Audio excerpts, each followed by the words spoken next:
Saludos a todos. Mi nombre es Javier Castillo y quiero daros la bienvenida a mi canal. Canal que hablaremos de psicología, psicoterapia, filosofía, antropología y diversas disciplinas que tienen que ver con la realidad existencial del sujeto humano. El tema de hoy está relacionado con la introducción a la interpretación de los sueños. Tema que es muy amplio, y el cual voy a intentar ser lo más conciso y claro posible, como intento hacer en mis diversas grabaciones. Para ello voy a hacer lo mismo que en los otros vídeos, tener una pequeña chuleta a la cual me voy a intentar adaptar y, intentar que sea un vídeo el cual no solo podáis aprender algo, sino que suscite vuestra curiosidad y además lo podáis pasar bien, sea un momento agradable. A la hora de hablaros de la interpretación de los sueños, he de deciros que mi experiencia ha sido muy diversa, en el sentido de que como he pasado por diversas escuelas de pensamiento psicológico, eh, el abordaje de los sueños ha sido un abordaje muy distinto. Desde teorías y técnicas que no le dan ningún tipo de valor, a otras que todo lo contrario, le dan un valor capital. ¿eh? Dentro de las que le dan valor, deciros que mi primera formación estuvo relacionada con la psicología freudiana, donde el sueño es la manifestación de un deseo, la manifestación velada de un deseo, cuenta la teoría de la represión, el discurso de Freud, pero luego las teorías postfreudianas le dan una complejidad distinta. Hay incluso teorías más de corte fenomenológico, donde el sueño representa el conflicto, simplemente se pone sobre el tapete.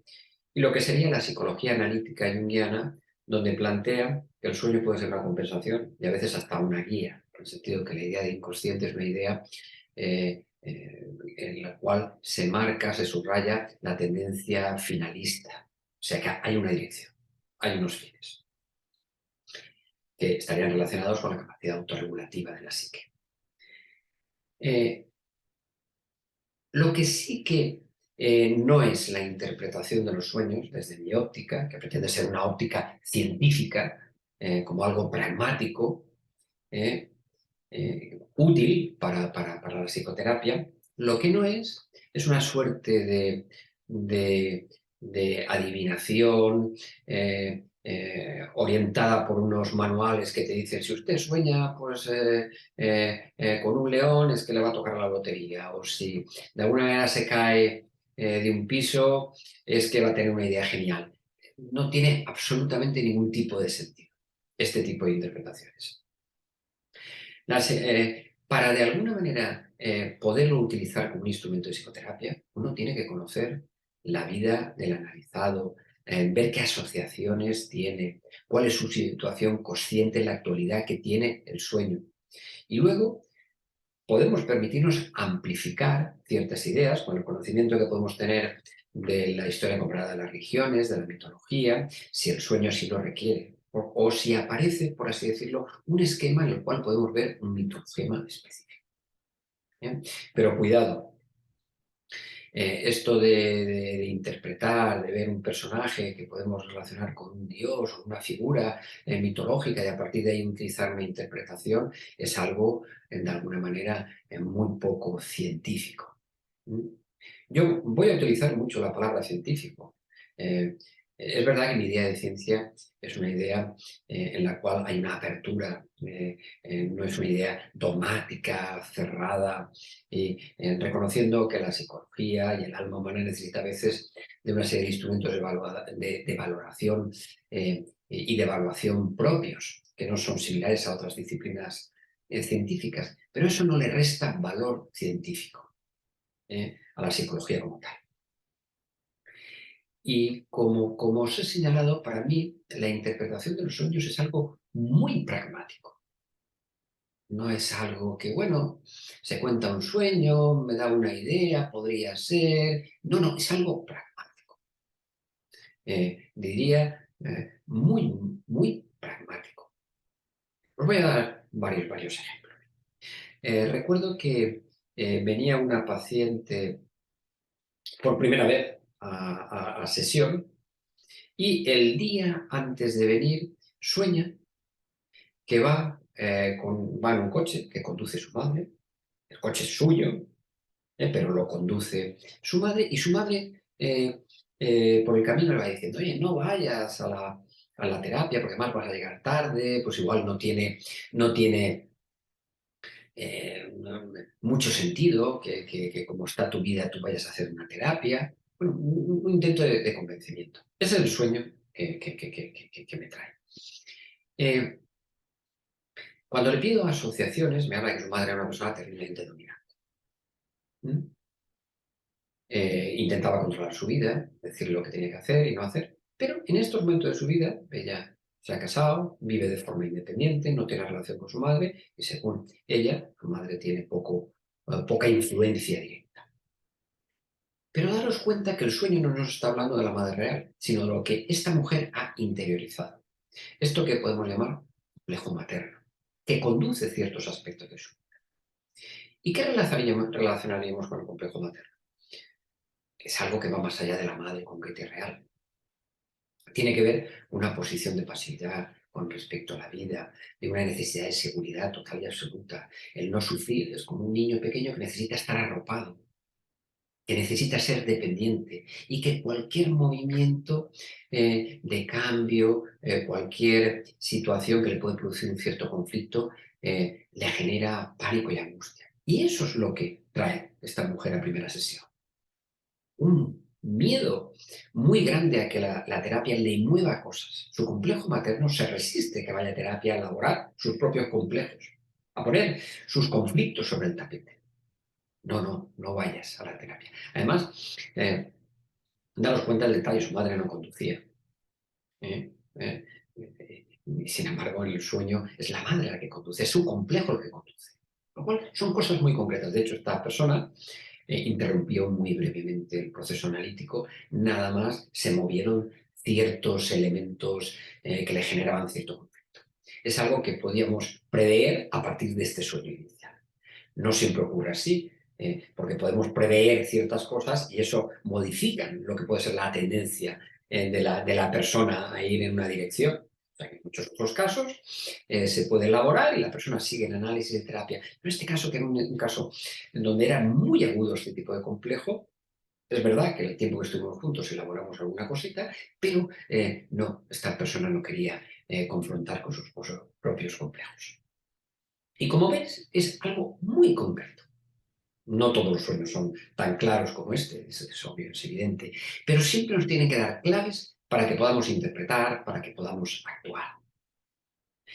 Un sueño muy recurrente y muy común ha sido el de que aparece la desnudez, a veces en urinarios públicos, con las puertas abiertas. Mientras lo estoy contando, me estoy acordando de un sueño que me trajo una mujer de estas características. Estaba en unos urinarios públicos, con la puerta abierta, estaba orinando, entraba gente, se avergonzaba. Y este sueño que puso sobre el tapete fue muy interesante para poder interpretarle, devolverle ciertos elementos que tenían que ver con las estructuras, con los esquemas, con los complejos activados en esta persona. Pero voy a utilizarlo para que veáis lo importante que es en el proceso de interpretación y análisis de los sueños integrar ciertos aspectos, como hacemos en la psicoterapia dinámica orientada por dimensiones. Más concretamente serían ciertos registros, ciertos planos de interpretación. Podríamos perfectamente analizar este sueño como un deseo encubierto. Allí veríamos ciertas pulsiones exhibicionistas de esta mujer. No era el caso, una persona sin inhibiciones sexuales perfectamente podía vivir cierto quantum de exhibicionismo de forma normal, con su pareja, disfrutar de sentirse vista, lo que de alguna manera forma parte de la sexualidad saludable. No había ningún tipo de elemento vinculado a una perversión de necesidad que públicamente exhibiste para sentarse y más en relación a la suciedad, a la orina, que que podía indicar también una suerte de culpabilidad en relación a esto, sentirse sucia. No era el caso, pero es algo que tenemos que contemplar. También podrían haber interpretaciones de corte más fenomenológico, como la psicología psicoanalítica del self, en la cual podríamos identificar un sí mismo, identidad muy pobre, muy desnuda frente al mundo, además muy avergonzada. O incluso lo podemos interpretar como podría hacer la psicología de corte más existencial, como una forma de estar en la vida. Una persona tan sumamente extrovertida que ni siquiera en los hechos que requieren de mayor intimidad, como puede ser estar en el baño, pueden estar cerrados y no están abiertos. No hay ningún tipo de frontera.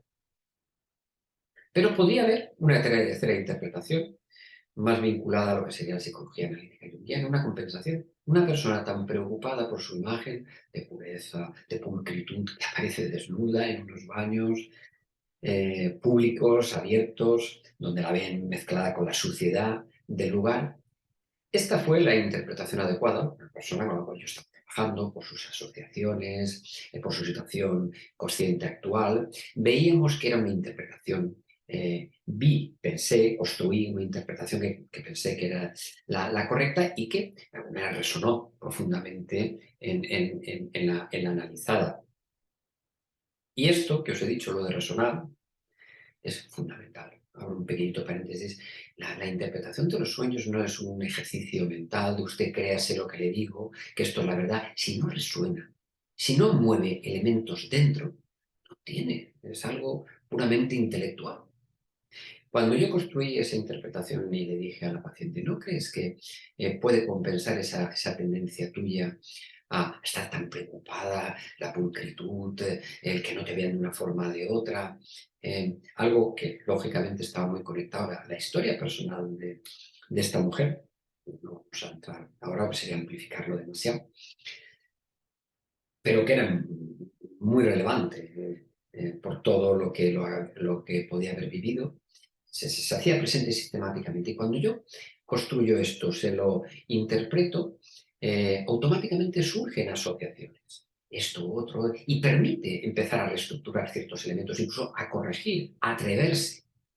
Con lo cual, como os decía, esto tiene que ser, me refiero esto a la interpretación, algo que sirva realmente.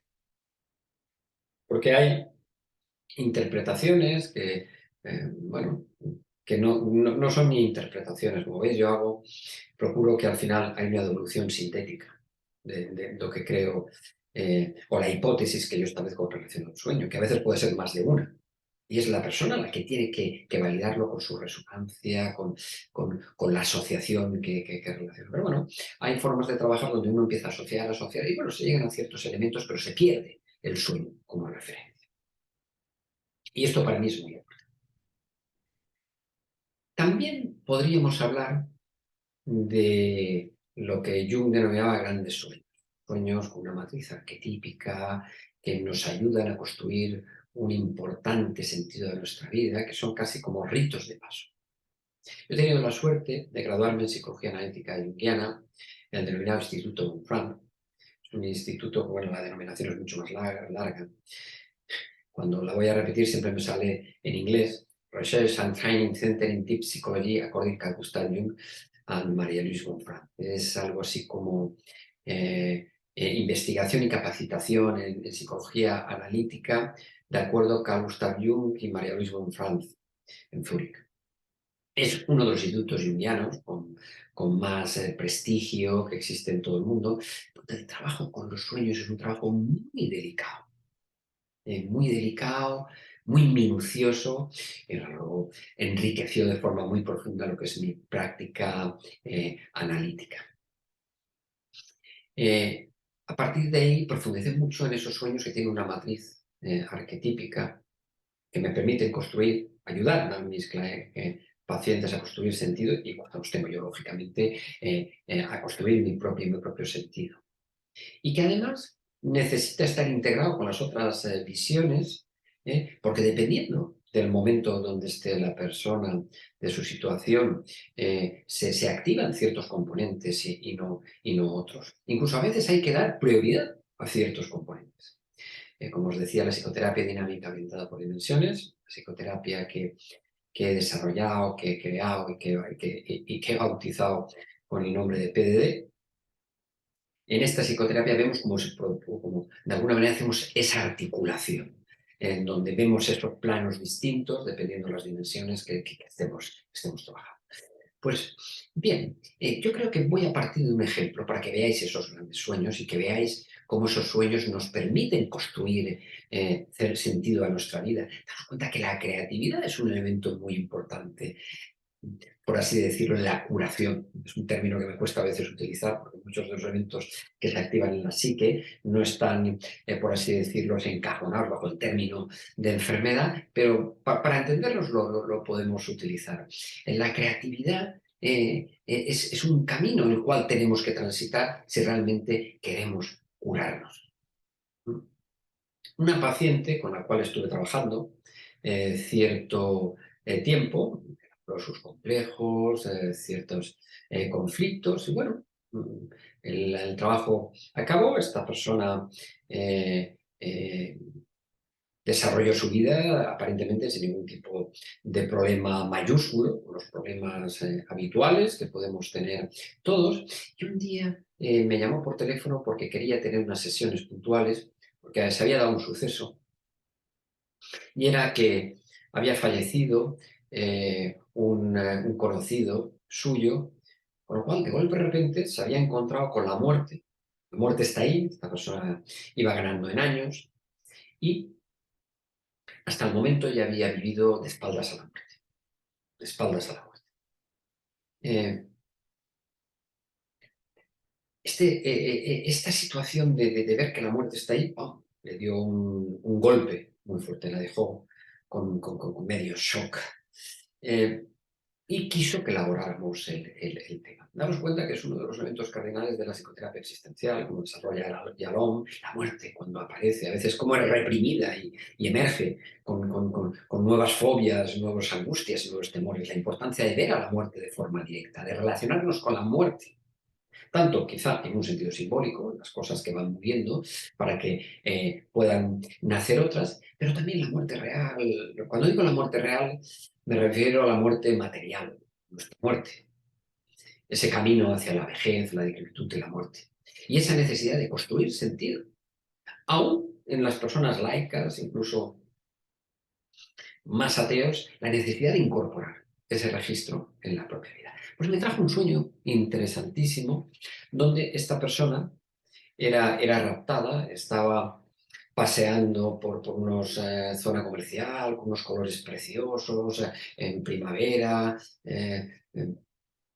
los escaparates, y paraba un coche negro, bajaba un señor de negro con una pistola, parecía un gángster de, de las películas del siglo, de principios mediados del siglo XX, en blanco y negro, donde los gángsters, Al Capone, etcétera, etcétera, pues aparecían en juego y tenían su propia ley, raptaban, mataban. Bueno, esta persona es de alguna manera raptada y a punta de pistola, metida en el coche negro, llevada a una frontera de guerra, de muerte, de destrucción.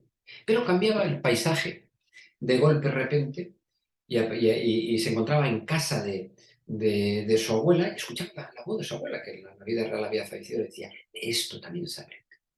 Daros cuenta qué sueño tan bello. De esto también se aprende. Los que conozcáis un poco de mitología, os resonará la historia de Demeter y Perséfone, cuando Perséfone, la hija del dios de la diosa de los cereales, es raptada por su tío. Además, una carroza negra, estaba en plena naturaleza, viendo las flores, jugando con las ninfas, y es raptada, llevada al inframundo, a la tierra de los muertos. El mito tiene una cierta extensión que no vamos a contar, pero bueno, al final esta persona, esta mujer raptada a partir de las intercesiones de su madre, que plantea a su hermano Zeus que si no saca, si no vuelve su hija a la tierra de los vivos, pues ya no hay cultivos relacionados con los cereales y con el trigo. Al final tiene que haber una intermediación, pero la abuela Rea también juega una parte importante en la intermediación total que vuelve a la tierra de los vivos, pero con el compromiso de que en épocas determinadas de la vida volverá a la tierra de los muertos. Daros cuenta que es un mito de muerte y renacimiento cíclico. Es la necesidad de incorporar este mitologema, esta idea arquetípica de la muerte y el renacimiento. Daros cuenta que el sueño, a mi paciente, la ponía sobre el tapete de la muerte, de tener presente a la muerte, de lo que implica, también se aprende. Quizá, como dice la filosofía existencial, nos da profundidad, hace que lo superfluo vaya muriendo y que emerja lo que realmente tiene sentido o tiene valor en nuestra vida. Daros cuenta qué preciosidad. Yo os podría dar ejemplos de sueños arquetípicos, complementándolos con sueños que os pueden parecer más cotidianos, pero no por ello menos importantes. Os voy a dar dos ejemplos más para acabar esta grabación. Una paciente, con la cual estuve tiempo en análisis también, que tenía muchos problemas para poner límites en su vida.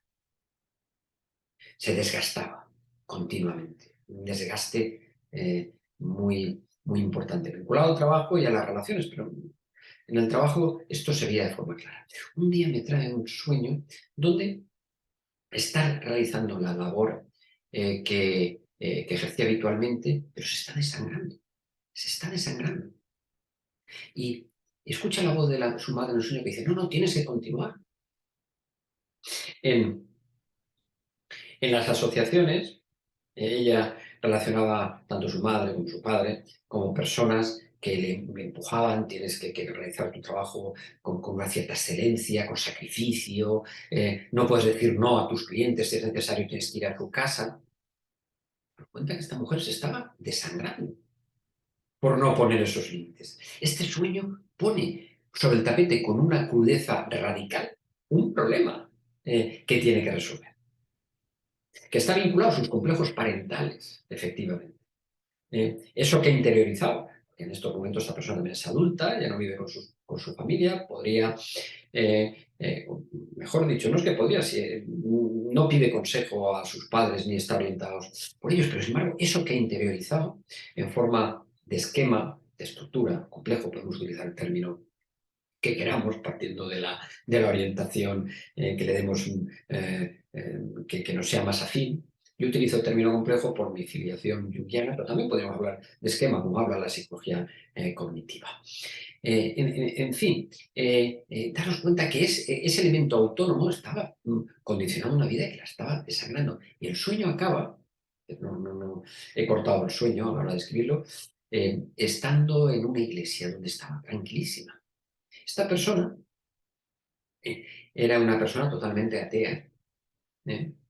Pero en la iglesia de su pueblo, curiosamente, encontraba una cierta tranquilidad, porque iba, alguna vez había ido, no es que fuera de forma recurrente, porque os digo, no era creyente, pero las veces que había ido, esa soledad, ese recogimiento, le ayudaba a estar bien y tranquila.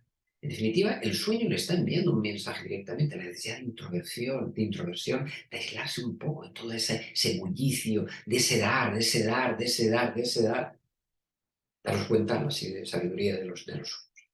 Y otro sueño arquetípico, este vinculado a mí, aunque he tenido algunos pacientes, recuerdo un paciente que tuvo uno muy similar, pero bueno, vamos a centrarnos en ello. En los años, en principios de los 90, yo estuve viajando mucho por Centro y Sudamérica, estudiando otras culturas chamánicas, Venezuela, frontera con Brasil, Colombia, en México, bueno, diferentes países, los ritos chamánicos, experimentando con sustancias psicoactivas, estaba fascinado por un personaje que muchos de vosotros conoceréis sus lecturas, ese Carlos Castaneda, que conocí personalmente. Y bueno, embriagado en ese mundo de la percepción, de los estados no ordinarios de conciencia, de la psicología transpersonal. Y una vez ya, aquí en mi tierra, en Valencia, en el Estado español, cuando regresé de este tipo de expediciones fue el siguiente. Yo iba con una bicicleta, iba camino hacia el sur y paro en un pueblo. Y me encuentro con un señor mayor en unos caminos, que parece que conoce la tierra, que es el típico ejemplo de hombre conocedor del terreno.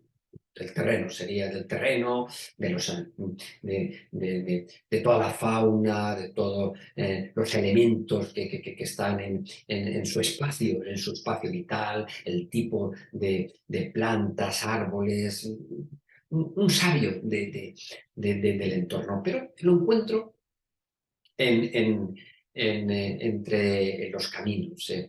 Y le digo, oiga, paro y le digo, ¿cómo puedo ir a encontrar una autopista para ir un poco más rápido? Porque voy camino hacia el sur. Y me dice, ¿pero por qué quieres ir por una autopista? ¿Por qué no vas por los caminos secundarios? Vas aprendiendo de lo que vas viendo. In- Incluso podrías descansar hasta aquí, en este pueblo. Me pareció todo tan razonable que decidí quedarme en el pueblo. Yendo hacia la bicicleta, la vi en el suelo, vi un papel y un bolígrafo en el suelo. Ahí desperté. Me di cuenta como yo estaba yendo por mi vida, eh, eh, de forma muy, muy rápida, queriendo ir por una autopista, todo el trabajo que hacía con sustancias psicoactivas, todas las culturas chamánicas, cuando lo realmente interesante y rico para mí podría ser ir poco a poco, ir por los caminos secundarios, ir viendo todo un paisaje, imbuyéndome de ese paisaje, del conocimiento que me podía brindar. Si yo hubiera vivido en la antigüedad tardía, seguro que este personaje hubiera sido identificado con un dios. Hermes, el Mercurio romano, el dios de los caminos, que se aparecía a los caminantes, y les decía por qué camino más correcto ir para enriquecer su vida y llegar al sitio donde pretendían llegar o ir. Eh, Daros cuenta de la riqueza de este mundo onírico, que en un principio te da unos materiales que, claro, que es nuestro yo, conciencia, con nuestros conocimientos, los que dotan de sentido. Pero hay una realidad, que las imágenes de los sueños son imágenes que brotan de forma inconsciente, autónoma, espontánea, y nos permiten construir unos sentidos que ayudan a resolver determinados conflictos y determinados problemas, y también a enriquecer de forma muy profunda nuestra vida. Gracias por escucharme. Espero que nos volvamos a encontrar bien pronto.